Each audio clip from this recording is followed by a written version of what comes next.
617-830-4750 is the number. We will see who is next on the phone here. What is your name and where are you calling from? My name is Joe, and I'm calling from Philadelphia, Pennsylvania. All right, great to have you on. What can we do for you today?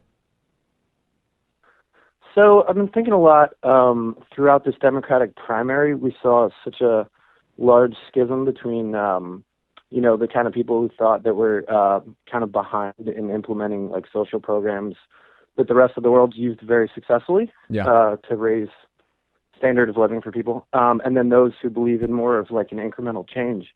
And I think that because Donald Trump is running, Hillary Clinton's managed to get a lot of the people who were more on the Bernie side.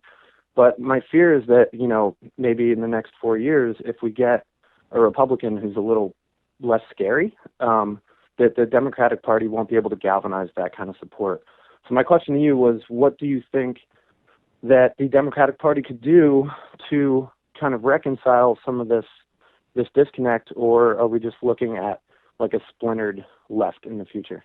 I don't know that we're looking at a splintered left necessarily, because the left, there are some voters on the right who are pragmatic and they say, listen, even if we have Trump, who is not, like if you're an evangelical right winger and you look at Trump, even though he did win with that group, it's not a group that is completely overwhelmingly thrilled with Trump. But they are going to, some of them will vote pragmatically and they'll say, well, listen, we're not voting for Hillary Clinton. And I think on the left, there is even more pragmatic sentiment where, yeah, there are some Jill Stein supporters, but I think on election day, when it comes down to it, Jill Stein is not going to do nearly as well as some Green Party supporters are hoping she will do. The majority of Democrats and left-wing voters are going to say, right now, given the choices we have, the biggest danger is Trump being president. And I'm going to vote for Hillary Clinton just to try to prevent that from happening. I think what you're suggesting, a splintered left, it's not impossible, but it would really depend on. So if Bernie Sanders had won the Democratic primary, there were some Hillary Clinton supporters who started going sort of anti-Bernie towards the end of the primary.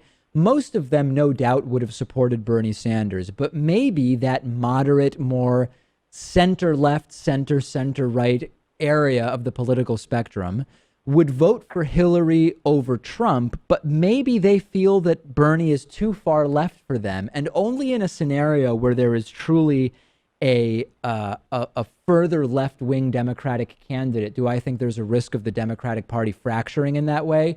Democrats tend to always be very clear, most of them, that, even if Hillary is to the right of me, I don't want Donald Trump to be the next president, and I'm going to make the vote on November 8th that will help prevent that from happening. So I think it's an interesting question. Only in very specific situations do I imagine it would really become an issue. But if one of those situations comes up, it could be really, really important, and it could affect a future election. Thank you so much for the call. I really do appreciate it. That is going to do it for calls for us today. We will, of course, take more calls next week, and I really, really appreciate everybody who called in today. DavidPakman.com/membership. That's the one place to become a David Pakman Show member.